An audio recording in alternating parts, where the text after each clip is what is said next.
이민법을 위반한 대통령이 이민자를 쫓아낸다고? 트럼프가 H1 비자에 1억 2천만 원 폭탄을 터뜨린 순간 충격적 위선이 폭로됐습니다. 바로 멜라니아 트럼프 여사가 1996년 관광 비자로 입국해 불법으로 모델 활동을 했다는 사실이 재조명됐기 때문입니다. 트럼프가 자기 와이프를 두둔하는 동안 미국을 천재들의 지옥으로 만들었다. 공화당마저 탄핵을 외치는 초유의 사태. 바로 그때 한국 기업들이 조용히 움직이기 시작했습니다. 미국이 버린 천재들 우리가 모시겠습니다. 트럼프의 자충수가 한국을 IT 강국으로 만든 충격의 72시간이 지금 시작됩니다. 저는 아리아예요. 실리콘밸리 중견 테크 회사에서 일하고 있는 AI 엔지니어죠. 인공지능 분야 중에서도 특히 엣지 컴퓨팅 기술을 다루고 있어요. 저희 회사는 급성장하고 있었고 저는 이곳이 제 평생의 터전이 될 거라고 믿어 의심치 않았습니다. 그날은 월요일 아침이었습니다. 출근하자마자 노트북을 켰는데 회사 전체 공지 메일의 제목이 심상치 않았어요. 긴급 안내 외국인 기술 인력 재평가 및 비자 정책 관련이라고 영어로 적혀 있었습니다. 클릭하는 순간 심장이 쿵 내려앉았습니다. 저는 H1B 비자로 일하고 있었는데 이제 막 영주권 서류를 준비하려던 참이었거든요. 이 공지는 제 목숨줄과 다름없었습니다. 메일 내용은 충격적이다 못해 분노가 치밀어 오를 정도였습니다.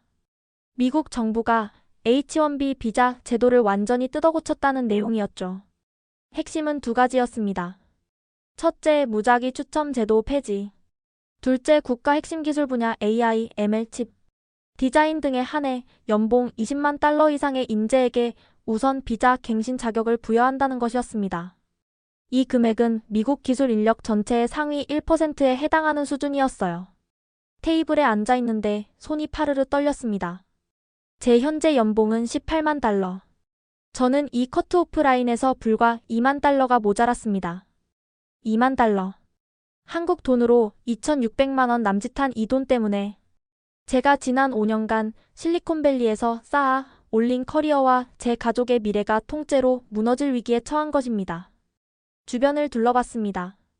제 옆자리에 앉은 중국계 친구 팡, 저 멀리 보이는 파키스탄 출신 개발자 카심, 그리고 한국계 데이터 과학자 제이 선배까지 모두 모니터를 멍하니 바라보고 있었습니다. 사무실 전체가 갑자기 정전된 것처럼 고요해졌어요. 평소 키보드 두드리는 소리, 농담 섞인 대화 소리, 커피 머신 돌아가는 소리로 가득했던 공간이 그날은 싸늘한 침묵만이 감돌았습니다. 오후가 되자 사태의 심각성은 더욱 뚜렷해졌습니다. 비공개 슬랙 채널에서 외국인 동료들끼리 메시지가 폭주했습니다. 아리야, 너는 어떻게 돼? 너 엣지 AI 전문가잖아. 설마 너도 커트오프 아래야? 팡이 메시지를 보냈습니다. 저는 떨리는 손으로 답장을 쳤습니다. 내 연봉이 18만 달러야. 2만 달러가 모자라. 지금 당장 회사에서 연봉을 2만 올려주지 않으면 6개월 안에 비자 갱신을 못해. 카심이 끼어들었습니다. 회사에서 올려줄 리가 없잖아. 지금 경기 상황 알지? 인건비 줄이려고 난리인데. 솔직히 이 정책은 우리 같은 외국인 고급 인력을 합법적으로 내쫓으려는 수작이야. 그 말이 너무나 아팠지만 현실이었습니다. 저희 회사는 인력 감축을 고려 중이었지 연봉을 파격적으로 인상해줄 회사가 아니었거든요. 2만 달러가 문제가 아니라 회사가 이 정책을 빌미로 불필요한 인력을 정리하려 할 것이라는 공포가 저를 짓눌렀습니다. 저는 인도에서 대학교를 졸업하고 혈혈단신 미국으로 건너와 수많은 밤을 코딩으로 지새웠습니다. 인종차별도 겪었고 언어의 장벽도 넘었습니다. 제가 가진 유일한 무기는 실력이었기에 누구보다 빨리, 누구보다 열심히 달려왔습니다. 제가 이룬 모든 것은 저의 기술력 덕분이었고 실리콘밸리는 그 기술력을 인정해주는 곳이라 믿었습니다. 그런데 이제 와서 미국은 저에게 당신의 기술이 아니라 당신의 연봉이 우리의 기준입니다 라고 말하고 있었습니다. 가슴이 답답했습니다. 이게 정말 세계 최고의 기술 강국, 기회의 땅이라고 불리던 미국에서 벌어지는 일인가 싶었어요. 점심시간이 되자 분위기는 더욱 무거워졌습니다. 한국계 선배인 제이는 평소와 달리 한숨만 쉬었습니다. 제이는 저보다 연봉이 높아서 직접적인 타격은 없었지만 한국계 미국인으로서 동료들의 불안감을 외면할 수 없었죠. 제가 제이에게 물었습니다. 선배, 한국에서는 이 뉴스를 어떻게 보고 있을까요? 이 상황을 기회로 보는 나라가 있을까요? 제이는 샐러드를 뒤적이면서 답했습니다. 글쎄, 한국은 이미 인재 유치에 적극적이긴 하지만 우리 같은 실리콘밸리 개발자들은 한국의 경직된 문화를 꺼리는 것도 사실이야. 그리고 한국은 워낙 IT 인재가 많아서 우리 같은 이방인을 환영할지는 모르겠네.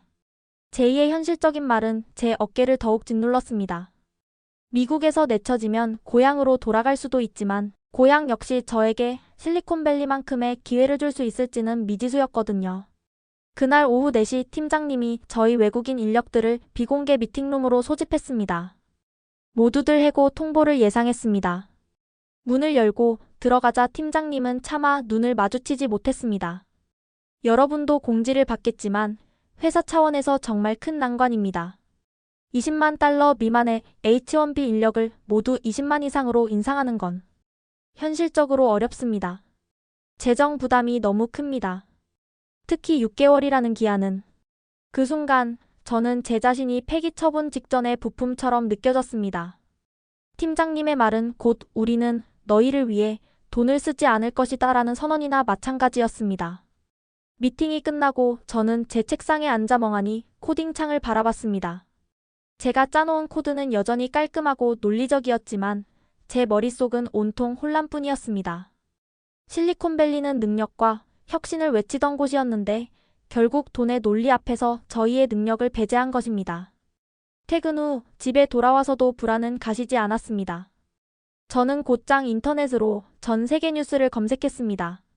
로이터, 블룸버그 등 모든 언론사들이 이 정책을 비판하고 있었지만 해결책은 없었습니다.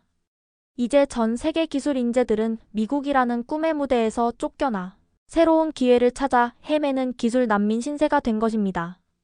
바로 그때 제가 무심코 스크롤을 내리던 중 한국의 한 경제신문 기사 제목이 제 눈을 사로잡았습니다. 미국 20만 달러 커트오프, K테크에는 절호의 기회. 정부 AIML 인재 유치의 파격적 역공 선언. 기사 제목만 봐도 심장이 다시 뛰기 시작했습니다. 미국이 문을 닫는 동안 한국은 정반대로 문을 열고 있었습니다. 정말 믿기 힘든 반전이었습니다. 저는 숨을 참고 그 기사를 클릭했습니다. 기사 내용은 더욱 놀라웠어요. 한국 정부가 긴급 대책회의를 열고 미국에서 밀려난 AI 인재들을 위한 특별 비자 프로그램을 만들었다는 거였죠. 그 조건들을 읽으며 저는 눈을 의심했습니다. 5년 장기 체류 비자, 세금 50% 감면, 주거 지원까지. 이건 마치 한국이 우리를 간절히 원한다는 러브콜 같았어요. 다음 날 아침 회사 분위기는 더욱 험악해졌습니다. 밤새 미국 전역의 테크 기업들이 비슷한 입장을 발표했기 때문이었죠. 구글, 메타, 아마존까지 모두 20만 달러 미만 외국인 직원의 비자 갱신 지원 불가 방침을 확정했습니다. 오전 9시 인사팀에서 또 다른 공지가 왔어요. 외국인 직원 개별 평가 실시라는 제목이었습니다.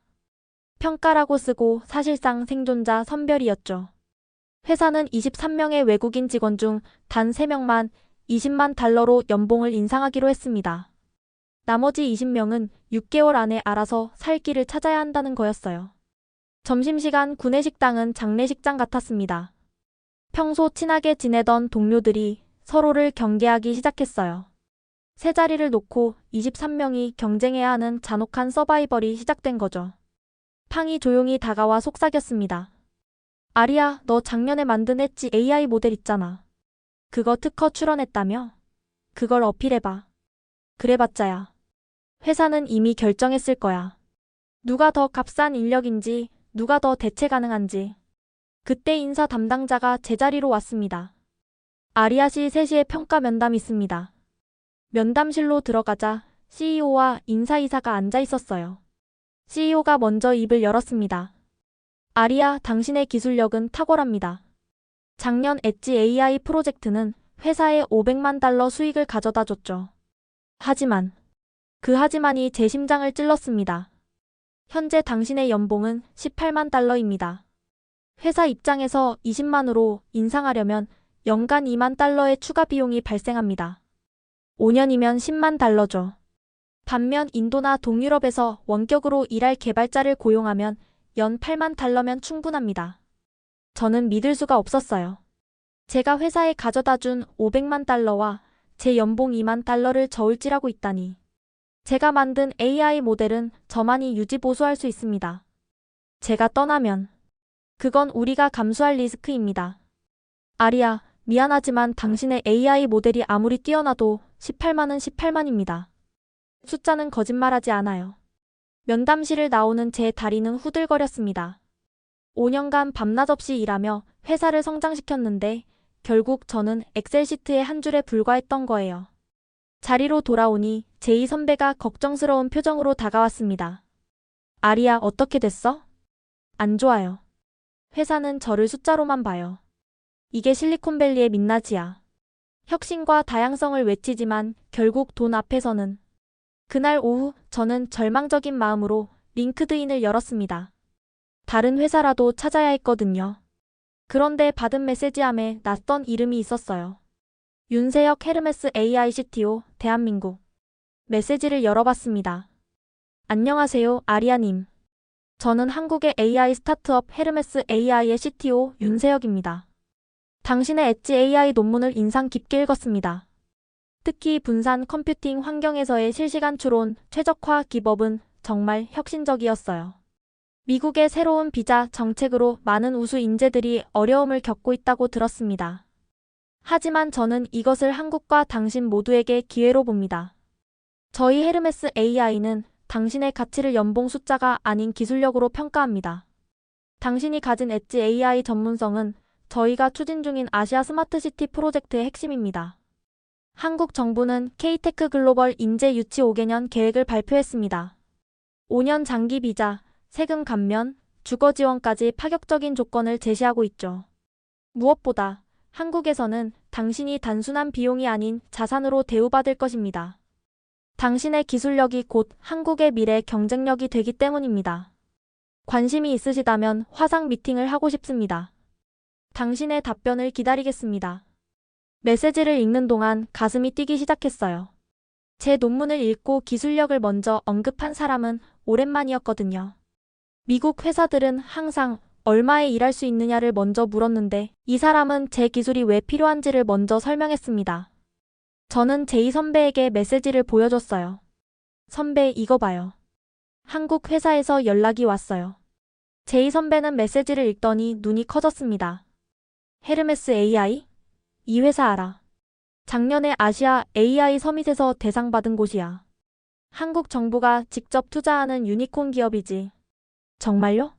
그런데 한국은 외국인이 일하기 어렵지 않나요? 그건 옛날 얘기야. 요즘 한국 테크 기업들은 완전히 달라졌어. 특히 AI 분야는 정부가 전폭 지원하고 있고. 그날 밤 저는 깊은 고민에 빠졌습니다. 미국은 저를 숫자로 판단했지만 한국은 제 기술을 먼저 봤습니다. 어쩌면 이것이 제게 주어진 새로운 기회일지도 모른다는 생각이 들기 시작했어요. 윤세혁 CTO와의 화상 미팅은 다음날 저녁에 잡혔습니다. 한국 시간으로는 아침이었죠. 화면에 나타난 윤 CTO는 생각보다 젊었어요. 36살이라고 했는데 실리콘밸리 스타트업 CEO들처럼 캐주얼한 차림이었습니다. 아리아님, 만나서 반갑습니다. 먼저 당신이 겪고 있는 상황에 대해 안타깝게 생각합니다. 감사합니다. 하지만 왜 저에게 관심을 가지시는지 궁금해요. 윤 CTO가 화면을 공유했습니다. 제가 작년에 발표한 논문이 떴어요. 이 논문의 핵심 아이디어를 우리 프로젝트에 적용하면 아시아 전역의 스마트시티를 실시간으로 연결할 수 있습니다. 서울, 도쿄, 싱가포르, 방콕을 하나의 AI 네트워크로 묶는 거죠. 저는 놀랐어요. 제 연구를 이렇게 깊이 이해하고 있는 사람은 처음이었거든요. 한국 정부는 K-테크 비전 2030을 발표했습니다. AI를 국가 핵심 산업으로 육성하는 거죠. 그런데 우리에게 부족한 건 당신 같은 글로벌 인재예요. 하지만 저는 한국어를 못해요. 문제 없습니다. 우리 회사는 영어가 공용어예요. 팀원의 60%가 외국인이고 회의도 문서도 모두 영어로 진행됩니다. 그때 화면에 다른 사람들이 나타났어요. 독일인 개발자, 브라질 출신 데이터 사이언티스트, 그리고 놀랍게도 작년까지 구글에서 일했던 인도계 엔지니어까지. 안녕 아리아. 나는 프리아야. 나도 작년에 비자 문제로 미국을 떠났어. 한국에 온 건 내 인생 최고의 결정이었어. 프리아의 말이 제 마음을 움직였어요. 같은 처지의 사람이 행복하게 일하고 있다는 게 큰 위안이 되었거든요. 윤 CTO가 다시 말을 이었습니다. 우리는 당신에게 세 가지를 약속합니다. 첫째, 기술 리드 포지션과 팀 구성 권한. 둘째, 경쟁력 있는 연봉 패키지와 스톡 옵션. 셋째, 한국 정부의 골드카드 비자 5년 보장. 골드카드 비자요? 한국 정부가 AI 전문가를 위해 만든 특별 비자예요. 5년간 체류 보장, 가족 동반 가능, 세금 50% 감면, 그리고 영주권 패스트 트랙까지. 저는 귀를 의심했어요. 미국은 저를 쫓아내려 하는데 한국은 레드카펫을 깔아주고 있었던 거예요. 그리고 한 가지 더. 우리는 주 4일 근무제를 운영합니다. 금요일은 자기 개발의 날이죠. 논문 쓰거나 오픈소스 프로젝트를 하거나 완전히 자유예요. 주 4일제라니. 실리콘밸리에서도 아직 실험 단계인 제도를 한국의 스타트업이 하고 있다는 게 놀라웠어요. 미팅이 끝나고 저는 한참을 멍하니 앉아 있었습니다. 미국이 저를 18만 달러짜리 부품으로 봤다면 한국은 저를 미래의 파트너로 보고 있었어요. 그날 오후 회사에서 또 다른 발표가 있었습니다. 놀랍게도 회사가 한국 대기업과 전략적 파트너십을 맺었다는 거예요. 그리고 외국인 직원들에게 특별한 제안을 한다고 했죠. 전체 미팅에서 CEO가 발표했습니다. 우리는 삼성전자와 AI 개발 파트너십을 체결했습니다. 이에 따라 희망하는 외국인 직원들은 한국 삼성연구소로 파견 근무할 기회를 제공합니다. 비자는 삼성이 스폰서하고 3년 후 미국 복귀 옵션도 있습니다. 회의실이 술렁거렸어요. 미국 회사가 직원들을 한국으로 보내겠다니. 제이 선배가 손을 들었습니다. 왜 한국인가요? 솔직히 말하면 한국이 지금 AI 투자에 엄청난 예산을 쏟아붓고 있기 때문입니다. 우리도 그 기회를 활용하려는 거죠. 그리고 이건 여러분에게도 새로운 경험이 될 겁니다. 회의가 끝나고 외국인 직원들 사이에서는 열띤 토론이 벌어졌어요. 한국이라. 문화 차이는 어떻게 극복하지? 하지만 비자 걱정 없이 일할 수 있잖아. 삼성이면 세계적인 기업이니까 경력에도 도움 될 거야. 저는 이미 마음이 기울고 있었어요. 헤르메스 AI의 제안과 삼성의 기회, 둘 다 미국이 닫아버린 문을 대신할 새로운 문이었으니까요. 밤늦게 제이 선배와 커피를 마시며 대화를 나눴습니다. 아리야, 너는 어떻게 할 거야? 저는 한국을 진지하게 고려하고 있어요. 헤르메스 AI의 제안이 정말 매력적이거든요. 나도 고민이야. 캐나다나 유럽도 생각해봤는데 한국도 나쁘지 않을 것 같아. 우리는 밤새 미래에 대해 이야기했습니다. 불확실하지만 새로운 가능성으로 가득한 미래에 대해서요. 그날 저녁 제이 선배와 저는 회사 근처 한국 식당에서 소주를 마시며 깊은 대화를 나눴습니다. 아리야, 난 한국계지만 사실 한국에서 살아본 적이 없어. 부모님이 늘 말씀하시길 한국은 위계질서가 엄격하고 야근이 일상이라고 했거든. 하지만 헤르메스 AI는 주 4일제라고 했어요.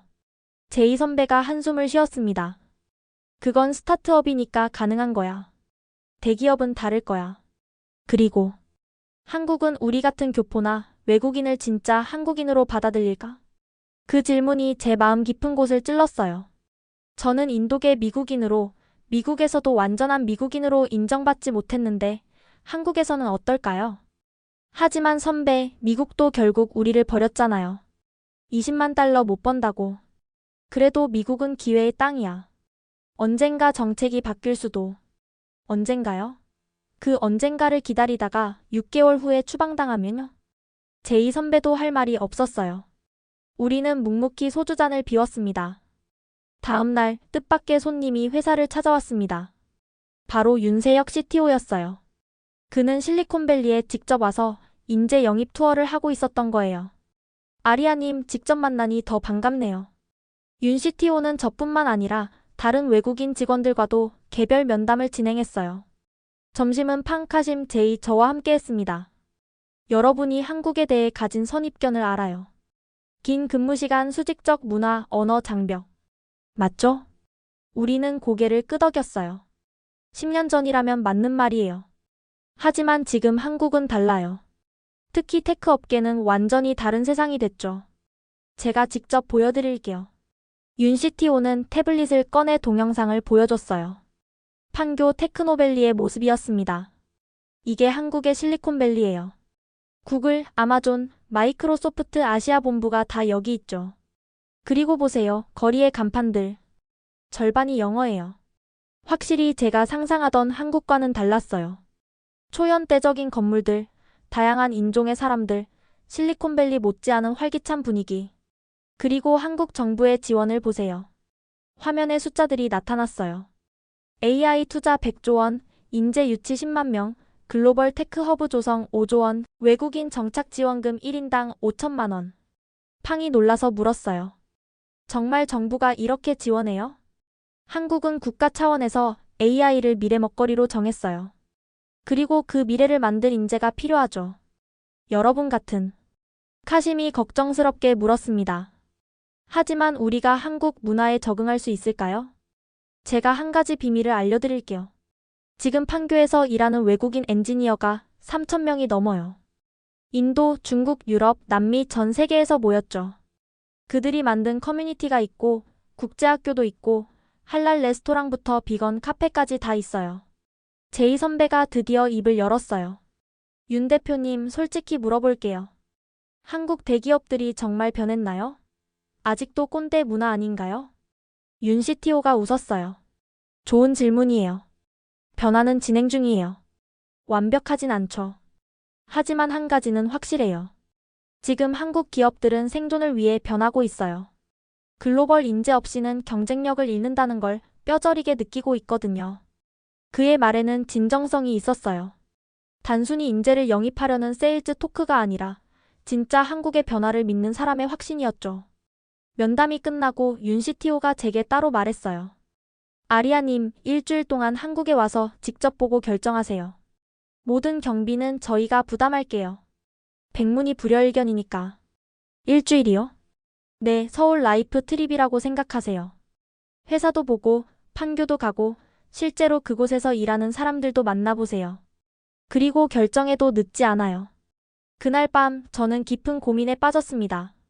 미국에 남아서 불확실한 미래를 기다릴 것인가, 아니면 한국이라는 새로운 도전을 선택할 것인가. 하지만 마음 한구석에서는 이미 답이 정해진 것 같았어요. 적어도 한국은 저를 원하고 있었으니까요. 일주일 후 저는 결심했습니다. 한국을 직접 가서 보기로 한 것이죠. 미래를 결정하는 중요한 여행이 될 것 같았어요. 윤세혁 CTO와의 만남 이후 4일 뒤 더 놀라운 일이 벌어졌습니다. 한국의 주요 테크 기업 10곳이 연합해서 실리콘밸리의 채용 박람회를 연다는 거였어요. 장소는 산호세 컨벤션 센터, 바로 우리 회사에서 20분 거리였죠. 코리아 테크위크인 실리콘밸리. 거대한 현수막이 걸린 컨벤션 센터 앞은 인산이네였어요. 미국 비자 정책에 좌절한 수천 명의 엔지니어들이 몰려든 거였죠. 인도계, 중국계, 유럽계, 남미계까지 정말 UN 총회 같았어요. 제이 선배와 함께 입장하자 압도적인 규모에 놀랐습니다. 삼성, LG, 네이버, 카카오, 쿠팡, 토스. 한국의 모든 테크 대기업이 부스를 차렸더라고요. 가장 인기 있는 부스는 역시 삼성이었어요. 거대한 화면에는 당신의 재능에 국경은 없습니다. 라는 문구가 영어, 중국어, 힌디어, 스페인어로 번갈아 떴죠. 삼성 부스의 리크루터가 마이크를 잡았습니다. 젊은 한국인 여성이었는데 완벽한 영어로 말했어요. 여러분, 미국이 여러분을 연봉으로 판단한다면 한국은 여러분의 잠재력을 봅니다. 삼성은 올해만 500명의 AI 전문가를 채용할 계획입니다. 국적 불문, 비자 걱정 제로. 청중들이 환호했어요. 특히 비자 걱정 제로라는 말에 다들 눈이 반짝였죠. 네이버 부스도 흥미로웠어요. 그들은 아예 미니 오피스를 재현해놨더라고요. 이게 우리 판교 신사옥이에요. 봐요. 낮잠 캡슐 게임룸 루프탑 가든 그리고 사내 어린이집. 한 인도계 여성 엔지니어가 물었어요. 정말 이런 시설을 외국인도 이용할 수 있나요? 당연하죠. 우리 회사 AI 랩의 40%가 외국인이에요. 차별? 그런 거 없어요. 실력만 있으면 돼요. 카카오 부스에서는 더 파격적인 발표가 있었습니다. 카카오 CTO가 직접 무대에 올랐거든요. 우리는 리버스 브레인 드레인 프로젝트를 시작합니다. 미국이 버린 인재를 우리가 모십니다. 특별 보너스 1억 원, 주택 무상 제공 2년, 자녀 국제학교 학비 전액 지원. 장내가 떠들썩했어요. 옆에 있던 중국계 엔지니어가 중얼거렸습니다. 미국은 우리를 쫓아내는데 한국은 왕처럼 모시네. 제가 가장 인상 깊었던 건 한국 정부 부수였어요. 과학기술정보통신부 장관이 직접 나와 있었거든요. 대한민국 정부는 여러분을 환영합니다. 우리는 K-테크 비자를 신설했습니다. 5년 보장, 가족 동반, 영주권 패스트트랙 그리고 장관이 잠시 멈추고 미소 지었어요. 한국어 못해도 됩니다. 영어만 하셔도 충분해요. 판교는 이미 영어가 공용어나 다름없으니까요. 그때 깜짝 게스트가 등장했어요. 2년 전 구글을 떠나 네이버로 이직한 유명한 AI 구루마크 첸이었습니다. 여러분, 2년 전 저도 여러분과 같은 고민을 했어요. 하지만 지금 확실히 말할 수 있습니다. 한국은 AI의 미래입니다. 정부 지원, 기업 투자, 그리고 무엇보다 기술자를 존중하는 문화. 실리콘밸리가 잃어버린 것들이 한국에 있어요. 마크의 말은 설득력이 있었어요. 실제로 한국에서 성공한 사람의 증언이었으니까요. 쿠팡 부스에서는 실시간 화상 연결로 서울 오피스를 보여줬어요. 거기엔 다양한 국적의 엔지니어들이 일하고 있었죠. 안녕. 나는 브라질에서 온 파울로야. 한국 온 지 1년 됐어. 최고의 결정이었어. 라고 영어로 말했습니다. 저는 우크라이나에서 왔어요. 전쟁 때문에 떠났는데 한국이 저를 따뜻하게 받아줬어요. 라고 영어로 말했습니다. 토스부스에서는 더 실용적인 정보를 제공했어요. 한국 개발자 평균 연봉 1억 5천만 원에서 2억 원. 하지만 외국인 AI 전문가는 2억 5천에서 3억 원 시작. 세금, 첫 5년간 50% 감면, 집값, 회사가 지원, 의료보험, 세계 최고 수준. 제2 선배가 계산기를 두드렸어요. 2억 5천만 원이면 거의 20만 달러네. 세금 감면 생각하면 미국보다 실질 소득이 더 많은데? 생활비는 한국이 훨씬 싸잖아요. 맞아, 실질 구매력은 오히려 늘어나는 거네. 박람회장 한쪽에서는 한국 생활 체험존도 있었어요. 한국 음식 시식 한글 이름 짓기, 전통 의상 입어보기 등. 특히 인기가 많았던 건 판교 라이프 VR 체험이었죠. VR 고글을 쓰고 판교의 하루를 체험해봤어요. 아침 출근길의 깨끗한 거리, 점심시간의 푸드트럭, 퇴근 후 한강공원에서의 피크닉. 실리콘밸리와는 다른 매력이 있었어요. 박람회가 끝날 무렵 윤세혁 CTO를 다시 만났어요. 어때요?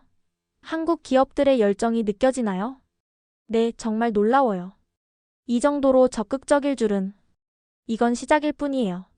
한국은 진심으로 글로벌 AI 허브가 되려고 해요. 그리고 그 중심에 여러분이 있었으면 해요. 그날 저녁 제2 선배와 저는 박람회에서 받은 수십 개의 명함과 팸플릿을 정리했어요. 아리야, 나도 진지하게 한국을 고려해봐야겠어. 선배도요? 미국이 우리를 원하지 않는다면 우리를 원하는 곳으로 가는 게 맞지 않을까? 그 말이 제 마음에 깊이 와닿았어요. 우리는 더 이상 구걸하지 않아도 되는 거였어요. 우리를 진정으로 원하는 곳이 있었으니까요. 이제 정말 결심할 때가 왔습니다.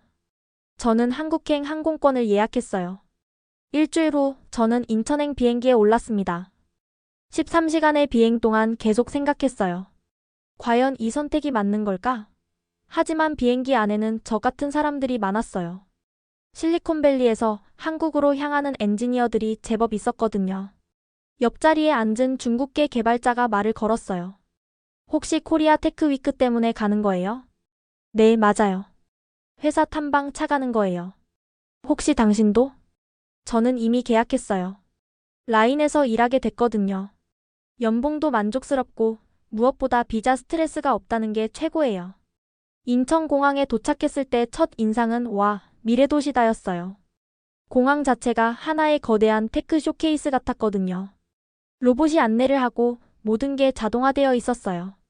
입국 심사도 5분 만에 끝났고요.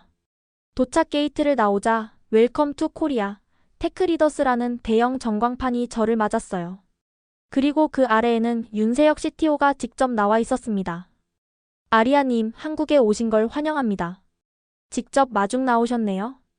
당연하죠. 미래의 동료를 맞이하는데요. 그리고 이건 한국 문화예요. 중요한 손님은 직접 맞이하는 게 예의거든요. 공항에서 서울로 가는 길, 저는 계속 놀라움을 감출 수 없었어요. 고속도로 위를 달리는 자율주행 버스, 모든 톨게이트가 하이패스로 자동화된 시스템, 그리고 무엇보다 인터넷 속도가 믿을 수 없을 정도로 빨랐어요. 한국은 세계에서 가장 연결된 나라예요. 5G 커버리지가 99.9%고 지하철 안에서도 와이파이가 완벽하게 터져요. 차창 밖으로 보이는 서울의 스카이라인도 인상적이었어요. 실리콘밸리의 낮은 건물들과 달리 하늘을 찌를 듯한 초고층 빌딩들이 즐비했죠. 저기 보이는 게 롯데타워예요. 123층, 한국에서 가장 높은 빌딩이죠. 그리고 저쪽은 엔서울타워. 서울의 랜드마크예요. 숙소는 강남의 서비스 레지던스였어요. 체크인하면서 또 한 번 놀랐죠. 프런트 직원이 완벽한 영어로 응대했거든요. 한국은 관광 강국이기도 해요. 특히 강남은 글로벌 비즈니스 지구라서 영어 소통이 전혀 문제 없어요. 방에 짐을 풀고 창밖을 내다봤어요. 강남의 야경이 한눈에 들어왔죠. 네온사인과 대형 전광판들, 그리고 끊임없이 움직이는 사람들. 실리콘밸리와는 완전히 다른 에너지가 느껴졌어요. 저녁은 윤 CTO와 헤르메스 AI 팀원들과 함께했어요. 놀랍게도 10명 중 6명이 외국인이었죠. 안녕 아리아. 난 독일에서 온 크리스티안이야. 한국 온 지 2년 됐어. 라고 영어로 말했습니다. 저는 싱가포르에서 온 메이링이에요.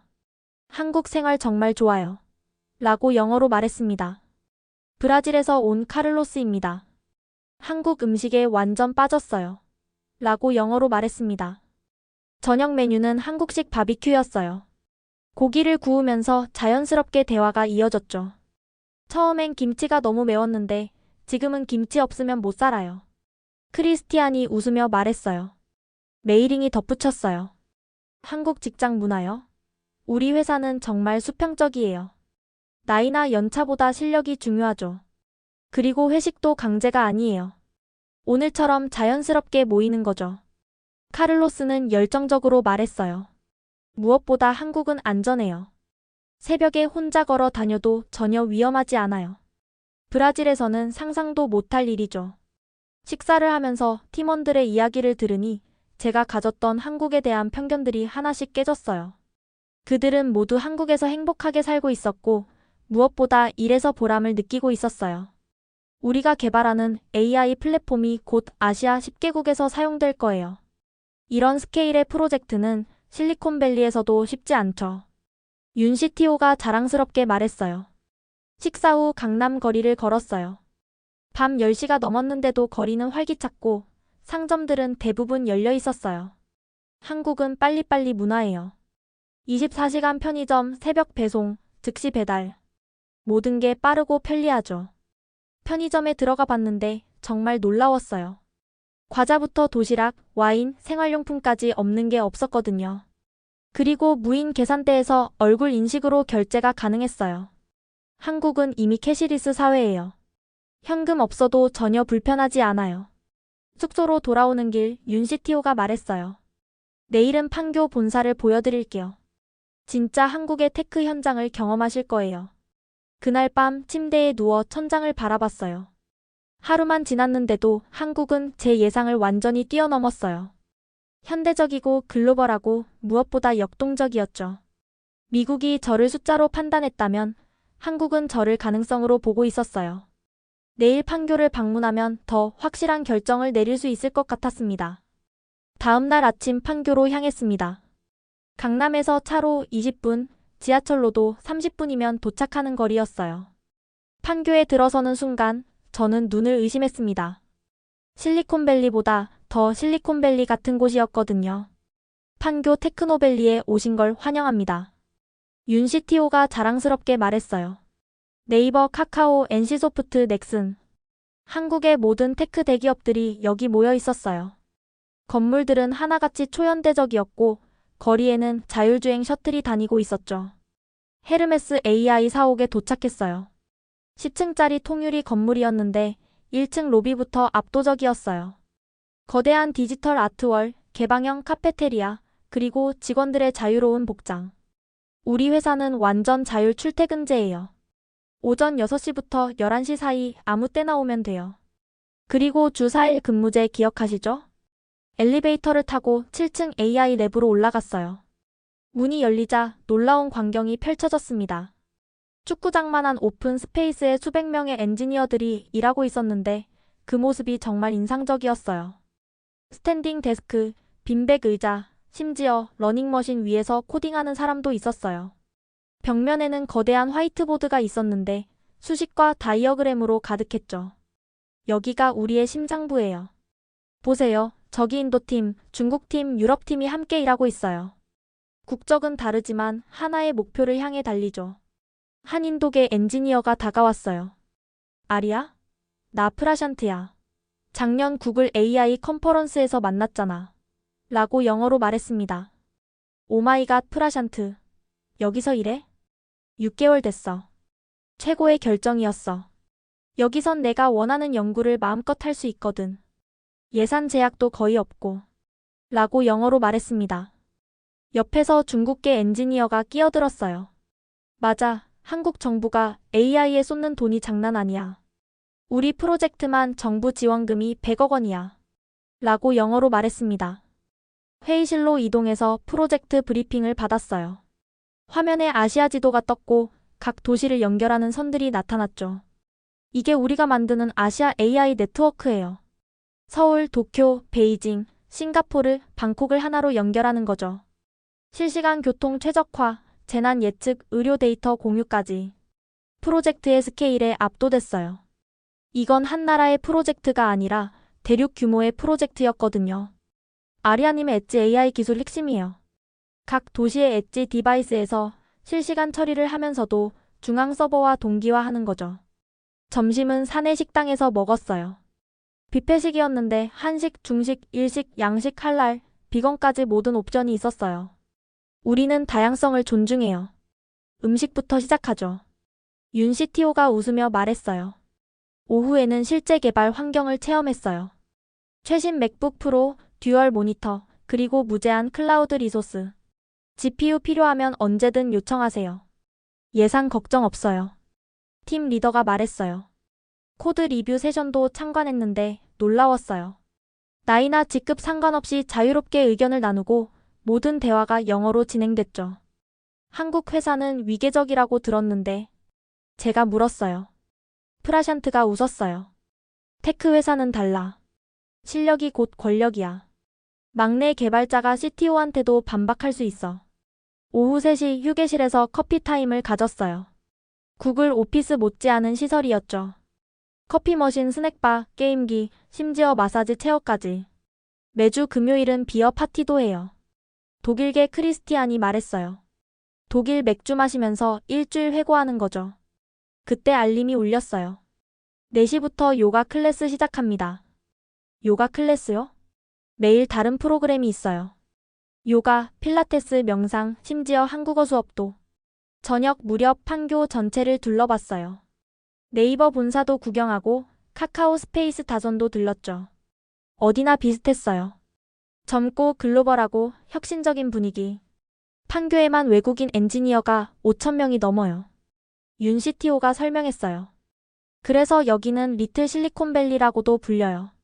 확실히 거리에 외국인들이 많이 보였어요. 카페에서도 식당에서도 영어가 자연스럽게 들렸고요. 저녁은 판교의 유명한 푸드트럭 거리에서 먹었어요. 타코, 케밥, 팟타이, 한국식 치킨까지 세계 각국의 음식이 다 있었죠. 이게 진짜 한국이에요. 윤 CTO가 말했어요. 다양성을 받아들이고 함께 성장하는 거죠. 숙소로 돌아오면서 생각했어요. 판교는 실리콘밸리의 기술력과 한국의 추진력이 만나 만들어낸 새로운 형태의 테크 허브였어요. 어쩌면 실리콘밸리보다 더 미래적일지도 모른다는 생각이 들었죠. 그날 밤 저는 한국에서의 미래를 진지하게 그려보기 시작했습니다. 셋째 날 저녁 저는 특별한 모임에 초대받았어요. 판교와 강남에서 일하는 외국인 AI 엔지니어들의 정기 모임이었죠. 장소는 강남의 한 루프탑 바였어요. 도착하니 이미 30명 넘는 사람들이 모여 있었어요. 인도, 중국, 러시아, 브라질, 나이지리아, 우크라이나, 이란까지 정말 다양한 국적의 엔지니어들이었죠. 웰컴 투 코리아 AI 익스펙 커뮤니티 라고 영어로 외치며 모임을 주최한 러시아계 엔지니어 알렉스가 환영해줬어요. 다들 자기소개를 했는데 놀라운 공통점이 있었어요. 대부분이 미국이나 유럽에서 일하다가 한국으로 온 사람들이었던 거죠. 나는 페이스북에서 일했어. 그런데 레이오프 당했지. 한국 토스가 날 구해줬어. 라고 브라질 출신 페르난도가 영어로 말했어요. 처음엔 아시아 핀테크 기업이라 걱정했는데 기술 수준이 페이스북 못지 않더라고. 난 런던에서 왔어. 브렉시트 이후로 기회가 줄었거든. 한국은 정반대야. 기회가 넘쳐. 라고 영국 출신 올리비아가 영어로 덧붙였어요. 네이버에서 일하는데 유럽 진출 프로젝트 리드를 맡았어. 런던에서는 상상도 못했던 기회지. 나이지리아에서 온 치디는 더 놀라운 이야기를 했어요. 한국 정부가 아프리카 AI 인재 1000명을 초청했어. 전액 장학금에 취업 보장까지. 난 그 일기야. 지금 삼성 리서치에서 아프리카 시장 맞춤형 AI 개발하고 있어. 라고 영어로 말했습니다. 이란에서 온 파르반에는 감동적인 사연을 들려줬어요. 미국은 내 국적 때문에 비자를 거부했어. 하지만 한국은 오직 내 실력만 봤어. 지금 LG AI 연구소에서 자율주행 알고리즘 개발하고 있어. 여기선 내가 이란인이 아니라 그냥 엔지니어야. 라고 영어로 말했습니다. 우크라이나에서 온 올렉산드르의 이야기는 특히 인상적이었어요. 전쟁이 시작됐을 때 폴란드로 피난 갔어. 거기서 원격으로 일했는데 쿠팡이 날 직접 초청했어. 비자, 항공료, 주거까지 다 해결해줬지. 지금은 쿠팡 물류 AI 최적화 팀장이야. 라고 영어로 말했습니다. 모두의 이야기를 들으니 한 가지가 명확해졌어요. 한국은 전 세계의 AI 인재를 빨아들이는 새로운 블랙홀이 되고 있었던 거예요. 여기서 우리는 이방인이 아니야. 알렉스가 말했어요. 우리는 한국 AI 혁명의 주역이지. 정부도 기업도 시민들도 우리를 환영해. 실제로 한국 생활의 구체적인 장점들이 쏟아져 나왔어요. 중국에서 온 샤오밍이 흥분해서 말했어요. 어제 감기 걸려서 병원 갔는데 영어 통역 서비스가 바로 연결됐어. AI 실시간 통역이래. 진료받고 약까지 받는데 15분 비용은 10,000원도 안 했어. 라고 영어로 말했습니다. 인도에서 온 프리아가 덧붙였어요. 아파트 계약할 때도 놀랐어. 정부에서 운영하는 외국인 주거 지원 센터가 있더라고. 영어로 모든 서류 작성 도와주고 보증금 대출까지 연결해줘. 이자율 1.5% 라고 영어로 말했습니다. 대중교통이 진짜 미쳤어. 독일에서 온 한스가 감탄했어요. 지하철 와이파이로 4K 영상 스트리밍이 끊김없이 돼. 독일에선 상상도 못해. 그리고 티머니 하나로 지하철, 버스, 택시 심지어 편의점 결제까지 다 돼. 라고 영어로 말했습니다. 치안은 또 어떻고? 브라질의 페르난도가 강조했어요. 새벽 3시에 혼자 걸어 다녀도 안전해. 상파울루에선 낮에도 조심해야 하는데. 어제는 술 취해서 길에서 잠들었는데 경찰이 와서 안전하게 집까지 데려다 줬어. 라고 영어로 말했습니다. 음식 배달 문화가 정말 놀라워. 프랑스에서 온 마리가 웃으며 말했어요. 새벽 2시에 마카롱이 먹고 싶어서 검색했는데 30분 배달 가능한 곳이 5군데나 있더라. 파리보다 더 편해. 라고 영어로 말했습니다. 하지만 어려움과 그 해결책도 공유됐어요. 한국어는 정말 어려워. 특히 존댓말 체계가 복잡해. 러시아의 알렉스가 한숨 쉬었어요. 그러자 일본에서 온 유키가 조언했어요. 회사에서 무료 한국어 수업 제공하잖아. 난 주 2회씩 6개월 배웠더니 이제 기본 대화는 가능해. 그리고 파파고 앱이 정말 좋아. 카메라로 메뉴판 찍으면 바로 번역되고. 라고 영어로 말했습니다. 문화 차이도 있지. 나이지리아의 치디가 말했어요. 처음엔 김치 냄새가 힘들었어. 회사 냉장고 열 때마다 놀랐지. 모두가 웃었어요. 올리비아가 답했죠. 나도 그랬어. 근데 2달 지나니까 적응됐어. 지금은 김치 없으면 뭔가 허전해. 프로바이오틱스 덕분인지 소화도 잘 되고 라고 영어로 말했습니다. 그때 흥미로운 주제가 나왔어요. 한국에서의 데이팅과 사회생활. 한국인 여자친구 사귀었어. 독일의 한스가 수줍게 말했어요. 그녀 부모님이 처음엔 반대했는데 내가 삼성에서 일한다고 하니까 바로 환영해 주시더라. 라고 영어로 말했습니다. 모두가 웃었어요. 한국은 대기업 브랜드 파워가 장난 아니야. 중국의 샤오밍이 설명했어요. 네이버, 카카오, 삼성, LG에 다닌다고 하면 어디서든 존중받아. 프리아가 자신의 경험을 나눴어요. 난 한국인 남자친구가 있어. 재밌는 건 그가 영어 배우려고 노력하고 난 한국어 배우려고 노력해. 서로의 문화를 이해하려는 과정이 오히려 관계를 더 깊게 만들어. 라고 영어로 말했습니다. 파티가 무르익자 한국 동료들도 합류했어요.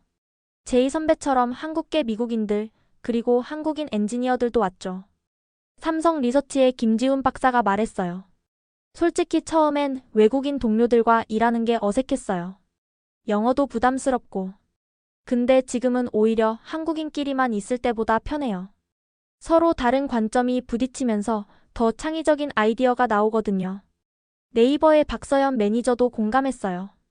외국인 동료들 덕분에 우리 팀이 글로벌 프로젝트를 맡게 됐어요. 그들의 네트워크와 경험이 정말 귀중해요. 특히 각 나라 시장을 이해하는 인사이트는 돈으로 살 수 없죠. LGAI 연구소의 이준혁 연구원이 덧붙였어요. 외국인 동료들이 가져온 실리콘밸리 문화가 우리 회사를 바꿨어요. 실패를 용인하는 문화, 빠른 프로토타이핑, 애자일 방법론. 이제 우리도 글로벌 스탠다드로 일해요. 밤이 깊어가면서 대화는 더 깊어졌어요. 미래에 대한 비전, 기술에 대한 열정, 그리고 한국에서의 꿈. 5년 후엔 한국이 아시아의 실리콘밸리가 될 거야. 알렉스가 확신에 찬 목소리로 말했어요. 아니, 실리콘밸리를 넘어설 거야. 프라샨트가 맞받았어요. 한국은 정부 지원, 대기업 투자, 스타트업 생태계, 모든 게 완벽해. 게다가 아시아 시장 접근성은 미국이 따라올 수 없지. 라고 영어로 말했습니다. 치디가 흥미로운 관점을 제시했어요. 한국의 진짜 강점은 실행력이야. 미국은 논의만 1년 하는데 한국은 결정하면 3개월 만에 실행해. 이 속도가 AI 시대의 진짜 경쟁력이지.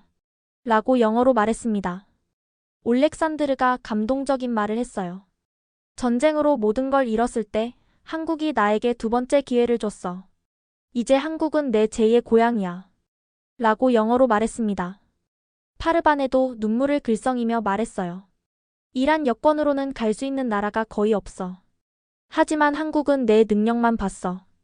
여기서 난 처음으로 진짜 엔지니어가 된 기분이야. 라고 영어로 말했습니다. 그때 윤세혁 CTO가 조용히 말했어요. 여러분이 바로 한국의 미래예요. 다양한 배경, 다양한 경험, 다양한 시각이 모여서 만드는 시너지. 그게 진짜 혁신이죠. 파티가 끝나고 강남 거리를 걸었어요. 불금의 강남은 정말 화려했죠. 네온사인, 클럽 음악, 웃고 떠드는 사람들. 거리에서 우연히 만난 한국 대학생들이 우리 그룹을 보고 영어로 말을 걸었어요. 어디서 오셨어요? 한국 어때요? 라고 영어로 물었습니다. 이런 개방적인 태도가 인상적이었어요. 프리아가 대답했죠. 인도에서 왔어요. 한국 정말 좋아요. 라고 영어로 답했습니다. 대학생들이 환하게 웃으며 말했어요. 우리나라 즐겁게 구경하세요. 혹시 맛집 추천 필요하면 말씀하세요. 라고 영어로 말했습니다. 이 짧은 만남이 한국의 변화를 상징한다고 느꼈어요. 젊은 세대는 이미 글로벌 마인드를 갖고 있었죠. 새벽 1시가 되어서야 헤어졌어요. 모두가 약속했죠. 매달 이런 모임을 갖기로. 우리가 한국을 바꾸고 한국이 우리를 바꾸고 있어. 알렉스가 마지막으로 말했어요. 숙소로 돌아오면서 확신이 들었어요. 한국은 단순히 미국의 대안이 아니었어요. 어쩌면 더 나은 선택일 수도 있겠다는 생각이 들었죠. 넷째 날, 저는 한국 정부가 주최하는 글로벌 AI 인재 정책 설명회에 참석했어요. 장소는 코엑스였는데 이미 수백 명의 외국인들이 모여 있었어요. 과학기술정보통신부 장관이 직접 나와서 발표를 시작했어요. 한국은 AI 강국을 넘어 AI 초강국을 목표로 합니다. 그리고 그 핵심은 바로 여러분 글로벌 인재입니다. 화면에 숫자들이 나타났어요. AI 투자 100조 원, 인재 유치 10만 명, 글로벌 AI 허브 구축. 우리는 K글로벌 비자를 신설했습니다. AI 양자 컴퓨터, 바이오 분야 전문가들을 위한 특별 비자입니다. 조건이 정말 파격적이었어요. 첫째, 5년 체류 보장에 무제한 연장 가능. 둘째, 배우자와 자녀 동반 가능하며 배우자도 취업 가능. 셋째, 소득세 50% 감면을 5년간 적용. 넷째, 주택 구입 시절이 대출 지원. 다섯째, 자녀 국제학교 학비 50% 지원. 청중들이 술렁거렸어요. 이 정도 혜택은 미국도 유럽도 제공하지 않거든요. 그리고 가장 중요한 것, 3년 후 영주권 신청 자격이 주어지며 5년 후엔 시민권 신청도 가능합니다. 옆에 앉은 인도계 엔지니어가 속삭였어요. 미국은 영주권까지 10년 걸리는데 라고 영어로 말했습니다. 서울시장도 나와서 발표했어요. 서울시는 외국인 AI 인재를 위한 전용 주거 단지를 조성 중입니다. 강남과 판교 사이 최고의 위치에 2000세대 규모로요. 이어서 주요 대학 총장들도 나왔어요. 카이스트, 서울대, 연세대, 고려대는 외국인 AI 인재들에게 겸임교수직을 제안합니다. 연구비 지원은 물론 대학원생 지도 기회도 드립니다. 질의응답 시간에 한 중국계 엔지니어가 물었어요. 한국어를 못해도 정말 괜찮을까요? 라고 영어로 물었습니다. 장관이 웃으며 답했어요. 판교는 이미 영어가 통용어입니다. 정부 서류도 영어 버전을 제공하고 은행, 병원, 학교 모두 영어 서비스가 가능합니다. 또 다른 질문이 나왔어요. 한국 문화에 적응하기 어렵지 않을까요? 라고 영어로 물었습니다.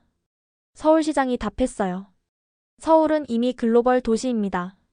인구의 10%가 외국인이고 이태원, 해방촌, 한남동은 완전히 국제화된 지역이죠. 설명회가 끝나고 개별 상담 부스로 이동했어요.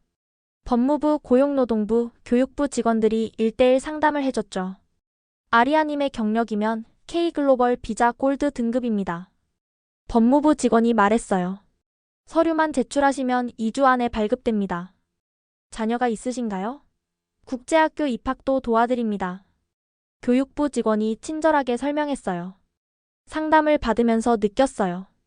한국 정부가 정말 진심으로 우리를 원한다는 것을. 이건 단순한 정책이 아니라 국가의 미래를 건 전략이었어요. 저녁에는 이미 한국에 정착한 외국인 AI 전문가들과 만났어요. 2년 전에 왔는데 후회 없어요. 프랑스에서 온 소피가 말했어요. 연봉도 만족스럽고 무엇보다 일과 삶의 균형이 완벽해요. 라고 영어로 말했습니다. 일본에서 온 켄지도 덧붙였어요. 한국 정부의 지원이 정말 체계적이에요. 비자, 세금, 주거, 교육 모든 걸 원스톱으로 해결해줘요. 라고 영어로 말했습니다. 그들의 이야기를 들으며 확신이 들었어요. 한국은 정말 준비가 되어 있었어요. 글로벌 AI 인재를 받아들일 모든 준비가. 일주일에 한국 방문이 끝나갈 무렵 저는 결심했습니다. 이곳이 제 새로운 시작점이 될 거라고. 한국에서 돌아온 후 저는 헤르메스 AI의 정식 오퍼를 수락했습니다. 그리고 6개월의 시간이 흘렀고 드디어 비자 갱신 데드라인이 왔습니다. 회사는 결국 3명만 선택했어요. 저는 그 안에 들지 못했죠. 18만 달러는 끝까지 18만 달러였으니까요. 아리야, 정말 미안해. 회사도 어쩔 수 없었어. 팀장이 사과했지만 소용없었어요. 그날 오후 저는 사무실을 둘러봤어요. 5년간 제 청춘을 바친 곳. 하지만 이제는 더 이상 제자리가 없었죠. 제이 선배가 다가왔어요. 아리야, 나도 결정했어. 캐나다로 갈 거야. 캐나다요? 토론토에 있는 AI 스타트업에서 오퍼를 받았어. 너는? 저는 잠시 망설이다가 말했어요. 한국이요. 헤르메스 AI에서 정식 오퍼를 받았어요.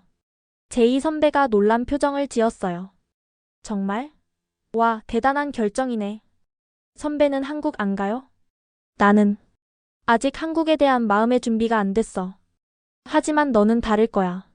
넌 어디서든 빛날 수 있는 사람이니까. 짐을 정리하면서 동료들이 하나씩 인사를 왔어요. 팡은 중국으로 돌아가기로 했고, 카심은 두바이로, 라훌은 놀랍게도 역시 한국을 선택했어요. 우리 한국에서 보자. 라훌이 웃으며 말했어요. 마지막으로 CEO가 저를 불렀어요. 아리아, 당신을 지켜주지 못해 미안해요. 하지만 한국은 좋은 선택이에요. 우리 회사도 한국 지사 확장을 검토 중이거든요. 언젠가 다시 함께 일할 수도 있을 거예요. 그 말이 위로가 됐어요. 어쩌면 이건 끝이 아니라 새로운 시작일 수도 있겠죠. 공항으로 가는 택시 안에서 실리콘밸리의 풍경을 마지막으로 둘러봤어요. 구글 캠퍼스, 애플파크, 페이스북 본사.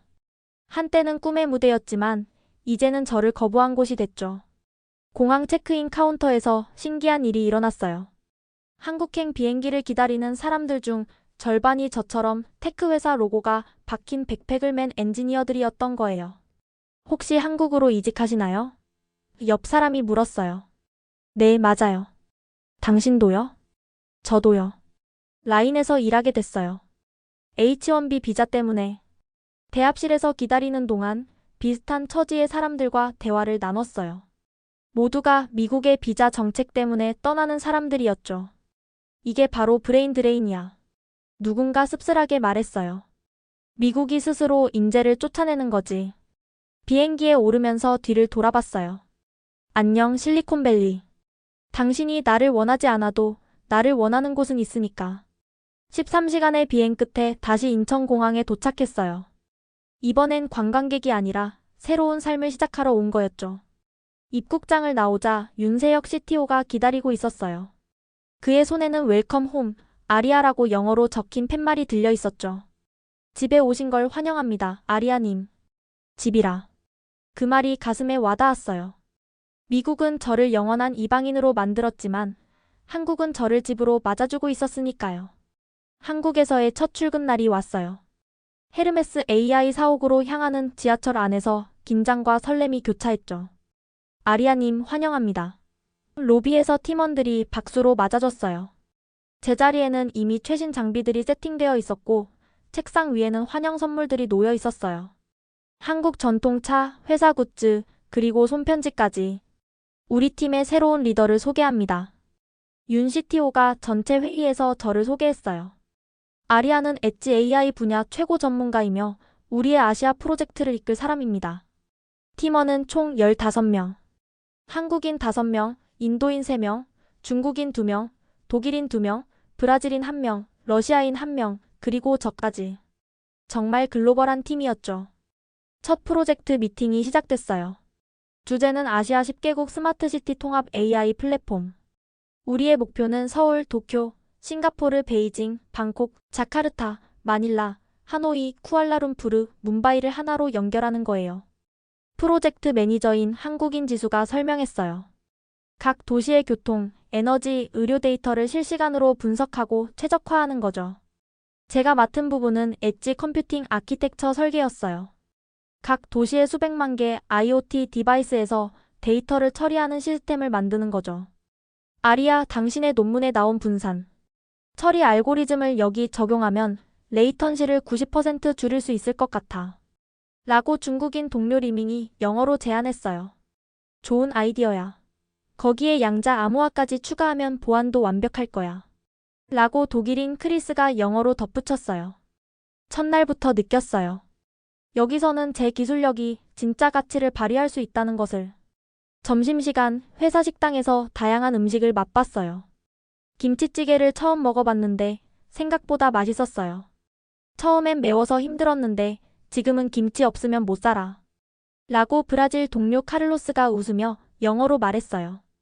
오후에는 정부 관계자들이 방문했어요. 곽희정 통부에서 우리 프로젝트에 500억 원을 지원하기로 했다는 거예요. 이 프로젝트는 한국이 아시아 AI 허브가 되는 핵심입니다. 정부가 전폭 지원하겠습니다. 퇴근 시간 정확히 6시에 윤 CTO가 말했어요. 자, 모두 퇴근하세요. 워라벨이 혁신의 원천이니까요. 저녁은 팀 회식이었어요. 강제가 아닌 자발적 참여였고 분위기도 정말 자유로웠죠. 한국 회사가 이렇게 수평적일 줄 몰랐어. 라고 러시아 동료 니콜라이가 놀라워하며 영어로 말했어요. 테크 회사는 달라. 특히 스타트업은 더더욱. 지수가 설명했어요. 소주를 마시며 미래에 대한 이야기를 나눴어요. 5년 후엔 우리가 만든 플랫폼이 10억 명의 삶을 바꿀 거야. 윤 CTO가 자신있게 말했어요. 그리고 그 중심에 우리가 있겠지. 제가 덧붙였어요. 첫 달이 지나자 저는 완전히 적응했어요. 아침엔 회사 근처 카페에서 커피를 마시고, 점심엔 동료들과 다양한 식당을 탐방하고, 저녁엔 한강공원에서 조깅을 했죠.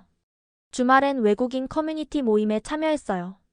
등산, 문화 탐방, 언어 교환 등 다양한 활동이 있었죠.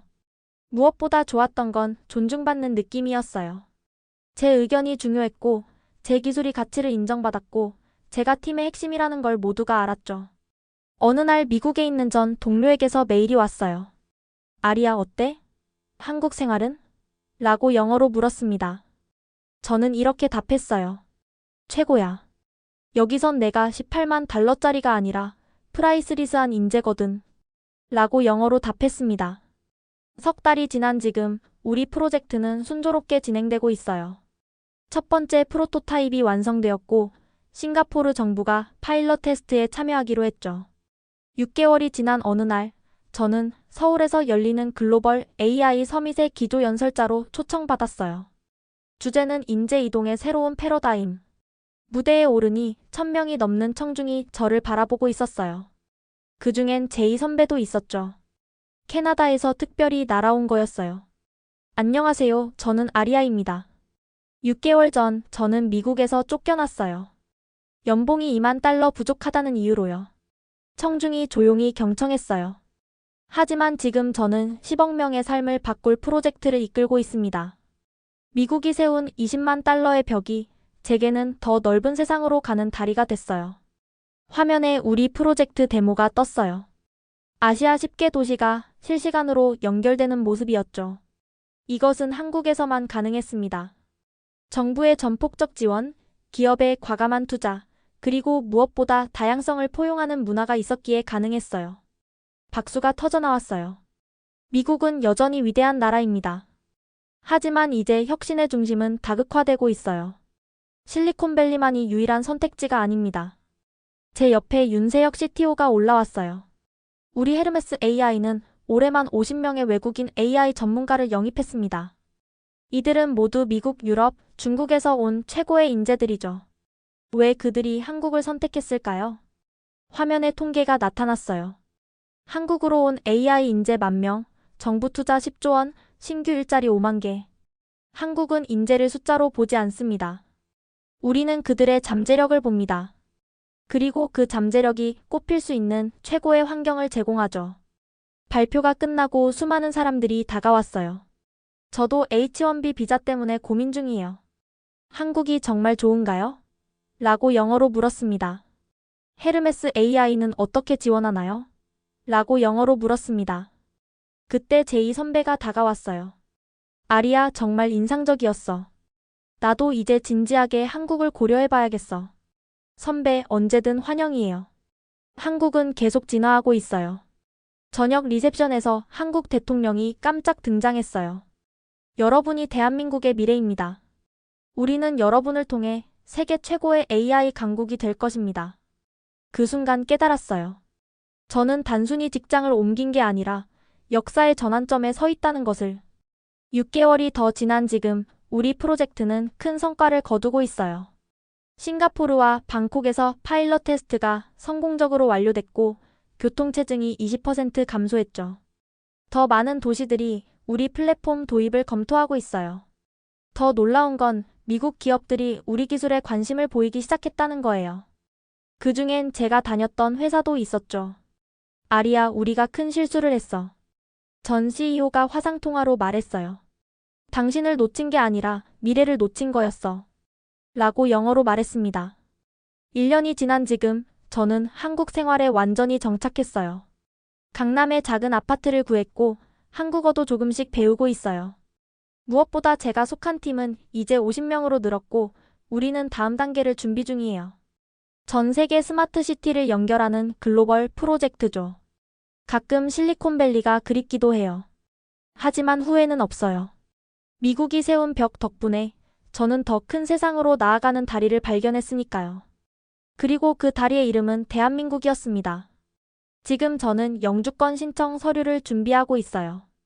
3년 후면 영주권을 받을 수 있고 5년 후면 시민권도 신청할 수 있죠. 미국에서는 상상도 못했던 일이에요. 무엇보다 여기서는 제가 단순한 비용이 아니라 자산으로 대우받고 있어요. 제 기술력이 인정받고 제 아이디어가 현실이 되고 제가 만드는 미래가 수많은 사람들의 삶을 바꾸고 있어요.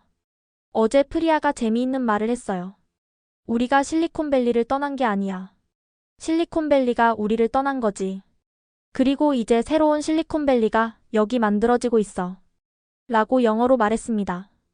정말 그런 것 같아요. 판교는 이제 아시아의 실리콘밸리를 넘어 세계의 새로운 혁신 중심지가 되고 있어요. 그리고 저는 그 중심에서 제 꿈을 펼치고 있습니다. 미국이 저를 20만 달러 미만이라는 숫자로 판단했다면 한국은 저를 무한한 가능성을 가진 인재로 봤어요. 그 차이가 제 인생을 바꿨고 어쩌면 세계의 미래도 바꿀지 모릅니다. 지금까지 인도계 AI 엔지니어 아리아 씨의 놀라운 반전 스토리 어떻게 들으셨나요? 미국이 인재를 숫자로 판단하는 동안 한국은 그들의 가능성을 보고 문을 활짝 열었습니다. 벽과 다리, 여러분이라면 무엇을 선택하시겠습니까? 이런 놀라운 이야기가 더 많은 사람들에게 영감을 줄 수 있도록 꼭 공유 부탁드립니다. 다음에도 더 놀라운 사연으로 찾아뵙겠습니다. 지금까지 감동 편지함이었습니다. 감사합니다.